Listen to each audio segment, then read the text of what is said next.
Bonjour Paul Friedel. Bonjour Claude Tran. Vous êtes directeur d'IMT Atlantique. D'abord en quelques mots, c'est quoi IMT Atlantique? Alors IMT Atlantique est en fait une nouvelle école d'ingénieurs qui est née de la fusion entre Télécom Bretagne et l'école des mines de Nantes. C'est une école qui appartient à l'Institut Mines Télécom, l'IMT, qui relève du ministère de l'Industrie, chargé de l'industrie et des communications numériques.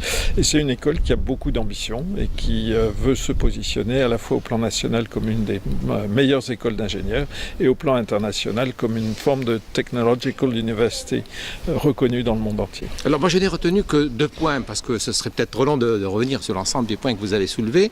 Vous nous avez dit qu'une des originalités d'IMT Atlantique, c'est d'avoir établi des ponts, permettre des ponts pour ces étudiants. Donnez-moi quelques exemples et puis pourquoi? Plusieurs plans pour cette question. En fait, pour nous, les ponts sont à plusieurs niveaux. Recrutement, déjà d'ouvrir le recrutement, de diversifier le recrutement. Nous sommes intéressés, par exemple, à renforcer des ponts avec l'université, avec bien sûr les IUT, les DUT. Donc nous avons déjà travaillé beaucoup sur l'apprentissage, ce qui permet un premier pont.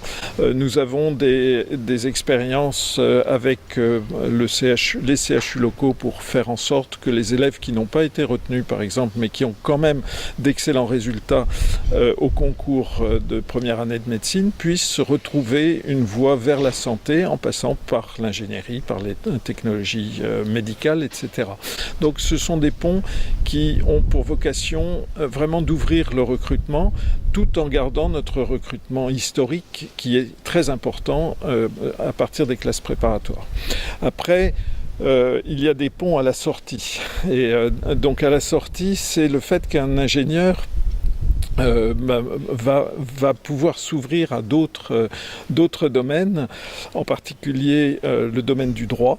Lorsque vous inventez, puisque IMT Atlantique est vraiment sur 3 transitions, la transition numérique, la transition énergétique et la transition environnementale, quand vous inventez le monde de demain par le numérique, en fait, vous inventez aussi un monde dans lequel il va falloir rétablir des règles, retrouver comment on régule ce monde par le droit.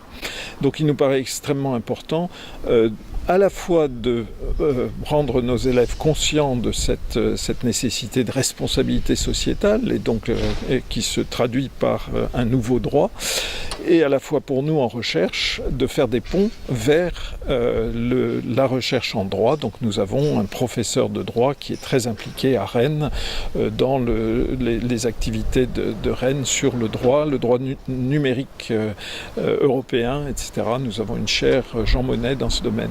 Donc ce sont ces ponts qui font que nos ingénieurs ont en sortant aussi à la fois une vision assez globale de l'ensemble de leurs responsabilités. Nous considérons que ce sont des acteurs du changement du monde et qu'en tant qu'acteurs, ils doivent être conscients de ces possibilités. Un exemple, nous avons un partenariat avec Sciences Po à Paris qui permet à nos élèves d'entrer directement en formation d'avocats de droit pour devenir des juristes, mais des ingénieurs juristes et non pas des juristes qui essayent d'avoir une teinture d'ingénieur. Donc dans les procès autour de la propriété intellectuelle, c'est vraiment des avocats qui ont une compréhension profonde du problème. Cette double compétence fait des généralistes que vous formez des personnes, des acteurs du monde de demain.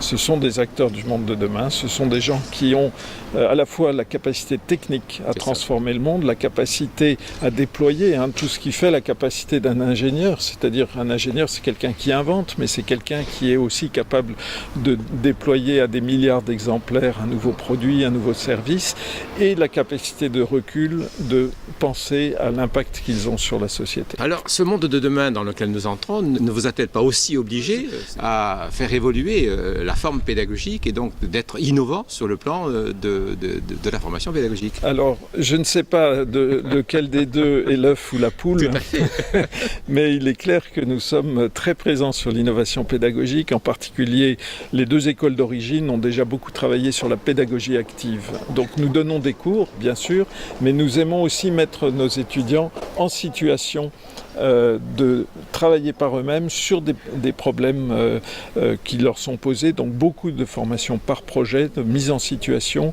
où l'étudiant est vraiment confronté à de vrais problèmes qui sont souvent posés d'ailleurs par des entreprises. Je n'ai pas parlé de ce pont vers l'entreprise, mais c'est aussi un pont qui est très très fort pour la pédagogie, les entreprises, le monde socio-économique est très présent dans notre parcours de formation et ça permet aussi à nos élèves d'apprendre des savoirs, mais aussi d'apprendre à développer des capacités ou des compétences. Alors comme exemple justement de ces mises en œuvre de pédagogie active.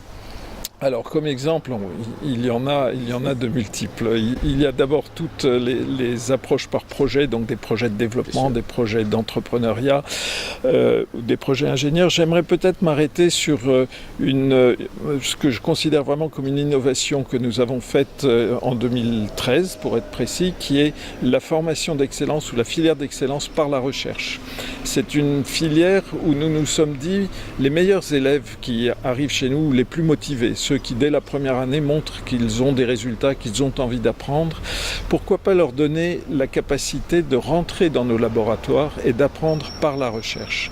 Et là, c'est tout un cursus qui a été mis en place pour leur permettre d'être au contact de la recherche de nos laboratoires, qui est au meilleur niveau mondial, et de vraiment apprendre par le questionnement et accompagné de façon assez personnalisée par des enseignants-chercheurs de très haut niveau. Et donc ça, c'est vraiment la pédagogie active, je dirais, à son plus haut niveau.